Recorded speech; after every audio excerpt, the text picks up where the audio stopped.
Can I help you, sir? Yes. I am Dr. Lovecraft. No relation. I am the curator of this library, the SCP Containment files. I have an extensive knowledge... Right, you just want a file. SCP-49, let's see.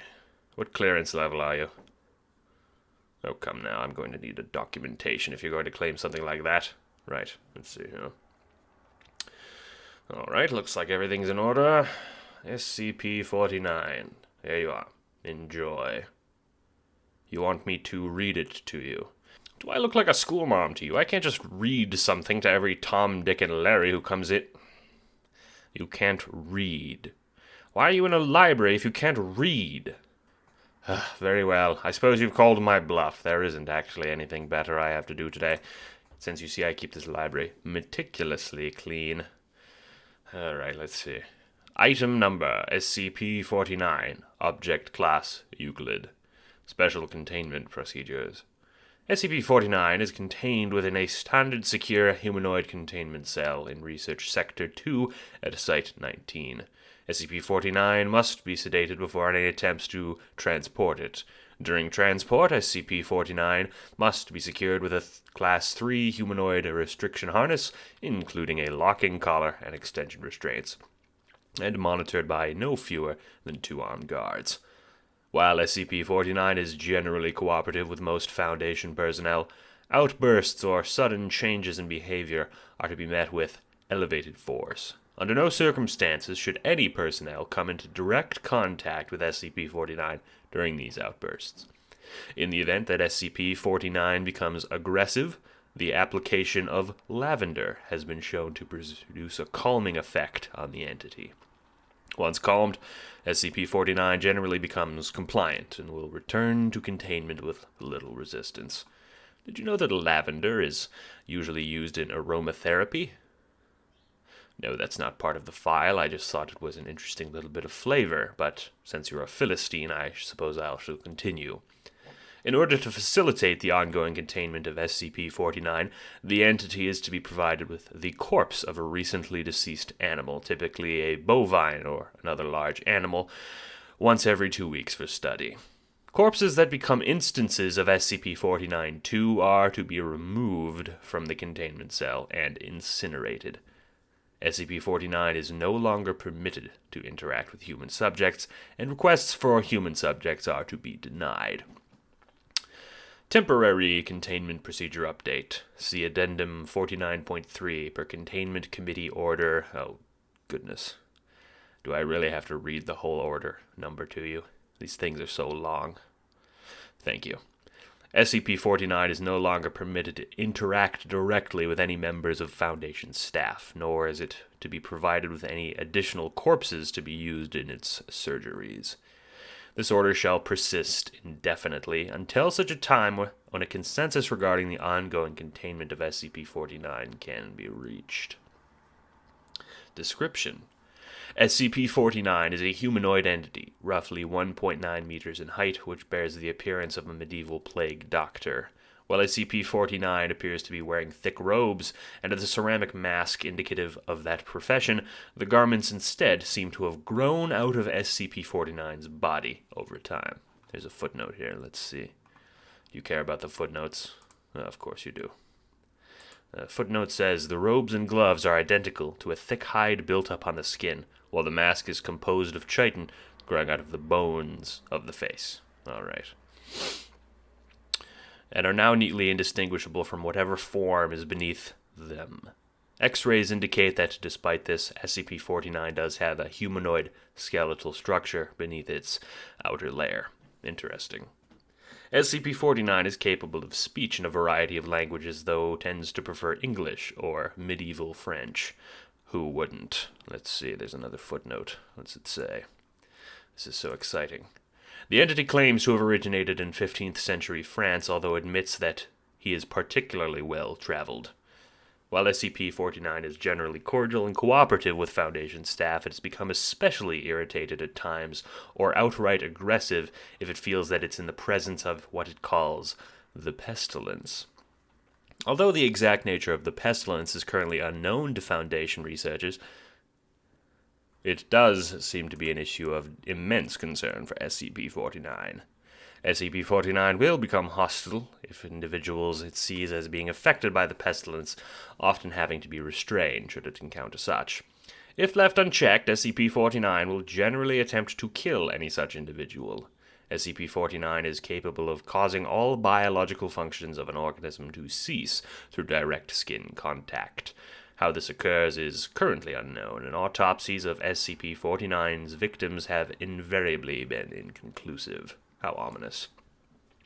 SCP-49 has expressed frustration or remorse after these killings, indicating that they have done little to kill the pestilence, though they will usually seek to perform a crude surgery on the corpse using implements contained within a black doctor's bag it carries within its person at all times. And the footnote says, the space within the bag is seemingly anonymously large, as SCP-49 has been observed pulling objects larger than the bag itself from within it in order to operate on deceased subjects. I don't know why this doesn't have a designation of its own, but that's not my job. I just organize the files. While these surgeries are not always successful, they often result in the creation of instances of SCP-49-2. SCP-49-2 instances are reanimated corpses that have been operated on by SCP-49. These instances do not seem to retain any of the prior memories or mental functions, having only basic motor skills and response mechanisms. While these instances are inactive, moving very little, and in a generally ambulatory fashion, they can become extremely aggressive if provoked, or if directed to by SCP-49. SCP-49-2 instances express active biological functions, though these are vastly different from currently understood human physiology. Despite these alterations, SCP-49 often remarks that the subjects have been cured. Very interesting. Addendum 49.1. Discovery. SCP-49 was discovered during the investigation of a series of unknown disappearances in the town of Montauban in southern France. During a raid on a local home, investigators found several instances of SCP-49-2 as well as SCP-49. While law enforcement personnel engaged the hostile 49-2 instances, SCP-49 was noted as watching the engagement and taking notes in the journal. After all of the 49-2 instances were dispatched, SCP-49 willingly entered Foundation custody. The following interview was conducted by Dr. Raymond Ham during the initial investigation. Here it is.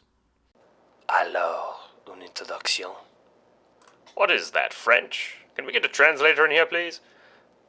The King's English. No need for translation, sir. I speak it well enough. Good. My name is Dr. Raymond Ham, and I... A doctor. A like-minded individual, no doubt. Wherein is your speciality, sir? Cryptobiology. Why... A medical man such as myself.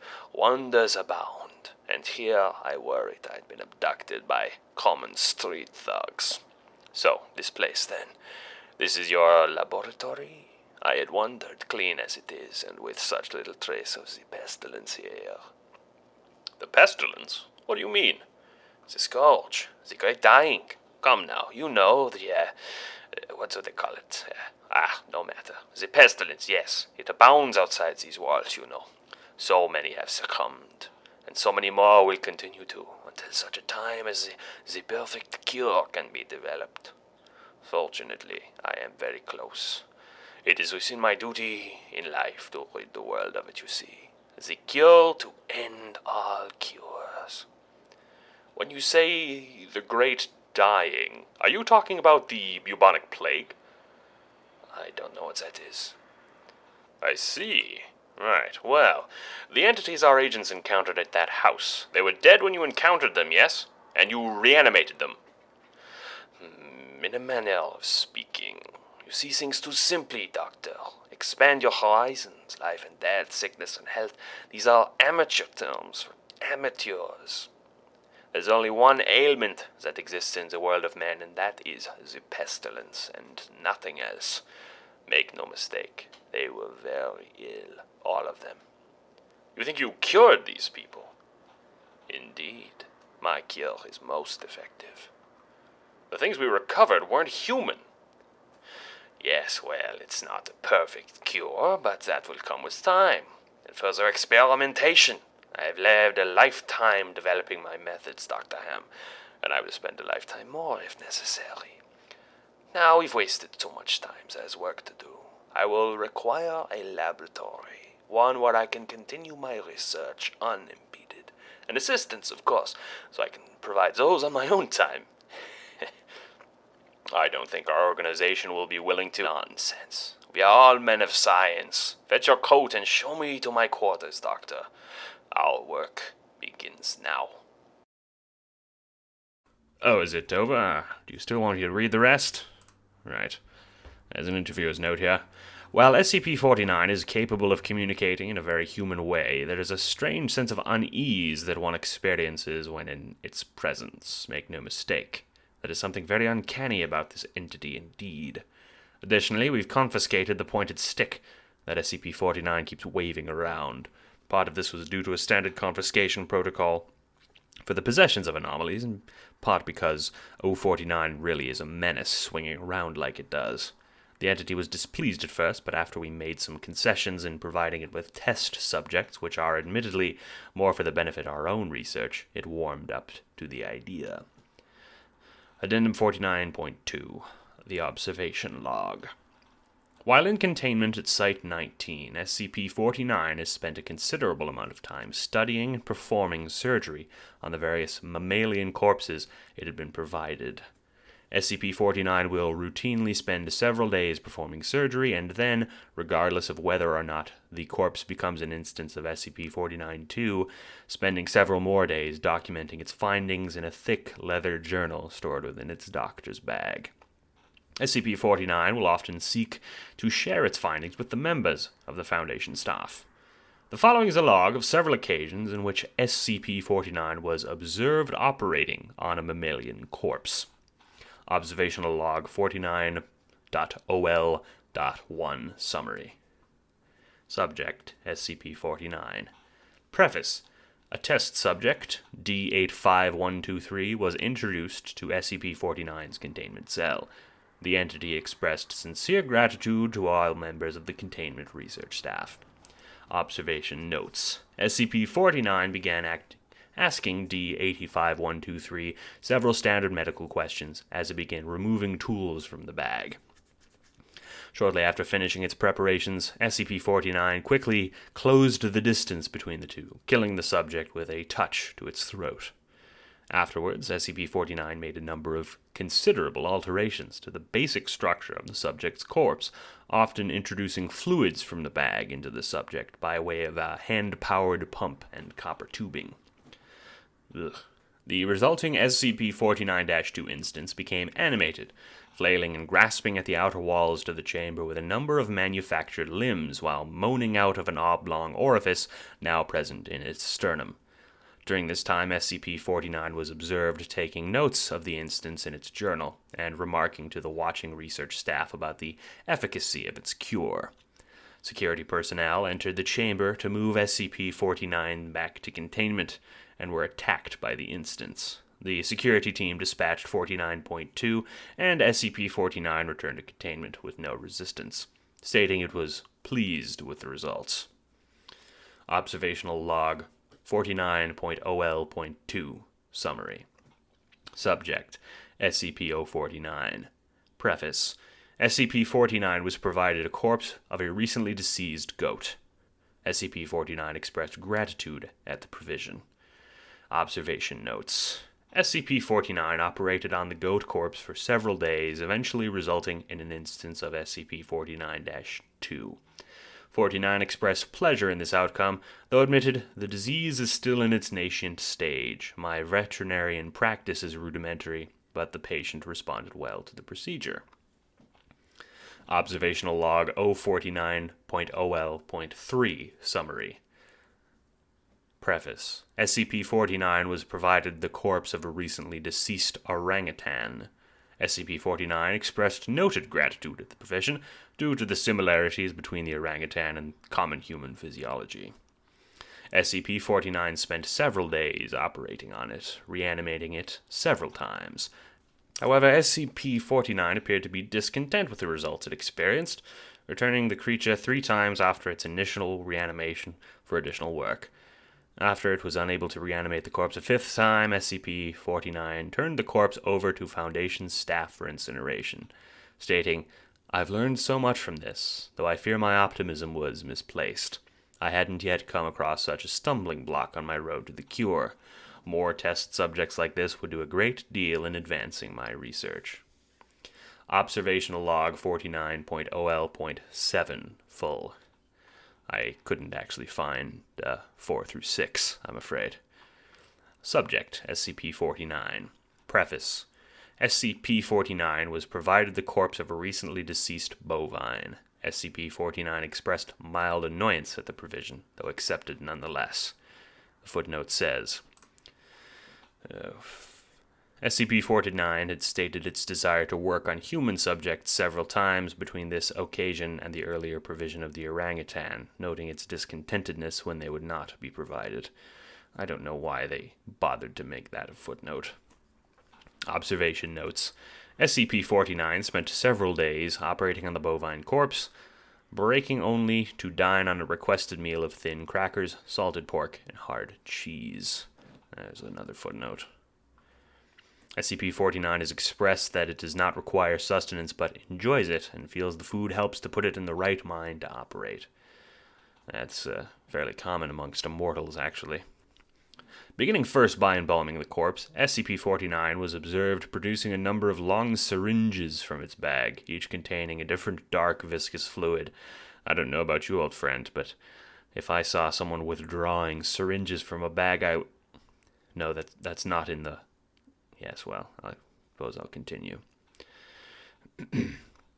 SCP-49 describes the fluids as essences of the humors and elaborated by saying, the pestilence may bring about a systemic imbalance. In such a case, before true healing can begin, one must find the humors in balance or the body will reject the cure. There's another footnote here. SCP added to this statement by saying, this is, of course, elementary knowledge for the practical physician. I would have thought you would have learned this during your education. Over the next several days, 49 spent a considerable amount of time adjusting to the organs of the bovine corpse with a number of large metal instruments. After 8 days, SCP-49 produced a lightning rod, which Dr. Ham exchanged for an electric cattle prod attached to an extension cord and struck the corpse in several locations. This action seemingly had the effect of reanimating the bovine, which, once it became ambulatory despite the inversion of the head and reorientation of the limbs. Interesting. Oh, thank goodness. There's another follow-up interview. I'll just play it. We've watched you work for several weeks now, and I'm honestly not sure I understand what you're doing. Can you describe your process in detail? Oh, goodness, no. The process is most intensive. As I said to your assistant, the best instruction you will find about my methods are here in my journals, as I have kept exhaustive records of my work there. I see. My concern, Doctor, is that we don't understand what you're seeking to cure, or how it manifests, or how you're turning these creatures into quasi-living, mindless drones helps you in that effort. You do not seem to understand the pestilence, even after all this time. Doctor, it's unspeakable horror, one that has shown its true face many times before and will again. I find myself blessed with the wisdom and good senses need to root out and destroy it, but many like yourself cannot. It is a cruel judgment, I fear, to be at the mercy of a disease you cannot fully comprehend. Doesn't answer my question. How is your cure any kind of cure at all? It is a cure. You may laugh at my efforts if you please, but do not besmirch the good name of scientific progress that has developed this great mercy. What you so short-sightedly see here is a better life any than this creature could have hoped for, stricken as it was with the pestilence. The creature is now clean, unable to spread the pestilence, and free from the terror it would have experienced otherwise. It's hardly a creature at all, Doctor. It's hard not even... Do not cheap with me, sir. You and your colleagues are so like many others, unable to look past minor setbacks to see the salvation taking place before your very eyes. Do you wait to remove the rotten timbers until the hull collapses on top of you? No, you find them and you pull them out and replace them with those untouched by rot. And most of all, you do not simply mock the structure because of how it looks different to you. It is strong. It is free of disease. I'm sorry, I didn't mean to agitate you. I'm just trying to understand. Yes, well, do mind your words in the future. I am a professional, but even professionals may feel a bite of pride in dealing with criticism of their masterpiece. I will forgive this as an act of good faith between colleagues. Is there anything I can help you with? No, that will be all. Another test subject on the usual schedule. You know my preference of subjects with more human anatomies. Attending researcher's note. SCP-49 does seem genuinely want to help other humans, though it has not yet been able to provide a concrete example of exactly what it is trying to save us all from. I have watched it now for several weeks, and while the outcomes do not seem to ever change, SCP-49 continues to claim that it is growing closer to its perfect cure. I think that the entity might be more aware of the outcomes than it wants us to think. Addendum 49.3. The 4/16/2017 incident. Starting shortly after SCP-49's initial containment, Dr. Ham conducted a number of interviews with the subject regarding its anomalous properties, and over time began to note its displeasure with its subjects and the 49-2 instances. This continued for a period of several months, during which SCP-49 never exhibited any aggressive behaviors. On April 16, 2017, as Dr. Ham was entering SCP-49's test chamber to conduct another routine interview, the entity began to grow anxious and asked Dr. Ham if he was feeling well. Following protocol, Dr. Ham reminded SCP-49 that the interview was required, after which the entity became hostile and attacked Dr. Ham, killing him. Oh, that's sad. I was growing to like the chap. Yeah. Due to a lapse in security protocol, and because Dr. Ham did not activate the in-chamber security system, Dr. Ham's corpse was not discovered until 3 hours later, by which point SCP-49 had converted it into an instance of 49-2. The aftermath of this incident, 49 was interviewed by Dr. Theron Sherman. I need you to explain yourself. SCP-49, you are being directed to explain your actions, and I will remind you that failure to cooperate will result in further restrictions during your containment. My actions do not need to be explained. You killed Dr. Ham and then butchered him until Not dead. No, not dead. He is cured. Cured of what? The pestilence, sir. I thought you at least would realize what luck it is I detected it before. What pestilence? You keep going on and on about this pestilence, but you have not even once been able to properly identify this disease. What could you have possibly seen in him today that you had not seen so many times before? That it would be worth his life? The pestilence presents and progresses in unforeseeable fashions, and has a queer way of creeping into the unprepared and... Call it what you want, Doctor. It was a mercy what I did to him. He is cured. He is a vegetable. I would not expect you to understand. You and your ilk have proven time and time again not to be men of science, but men of emotion. You cannot appreciate the horrors I have seen, whose many millions have succumbed to the pestilence have been changed. Your cure cost Ray his life. No, good sir. I saved it. Would you have allowed the world to slip back into the despair and the disease and death, ignoring what I created? What pestilence? He was a healthy man. Freely to the afflicted. You are not worth this argument, sir. You are short-sighted and foolish. Dr. Ham was sick, and I cured him. I am the only one who could do this. My work must continue. But there is so much to learn, so much to do, and others can be saved. Consider your allowances revoked. Welcome to Containment 049. I can cast down this plague once and for all. I can do this. I saved him. Dr. Ham, I cured him. He was sick. I know he was sick. I know he was. You are all sick. I can save you. I can save you because I am the cure. Addendum 49.4, Post-Incident Report Review. Following interview is an excerpt from the 4/16/17-049 incident report.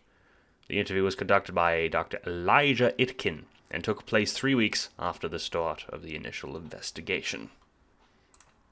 SCP-49, we're conducting this interview to close out our investigation of your actions taken on April 16th that resulted in the death of a staff member. Do you have any comments to make?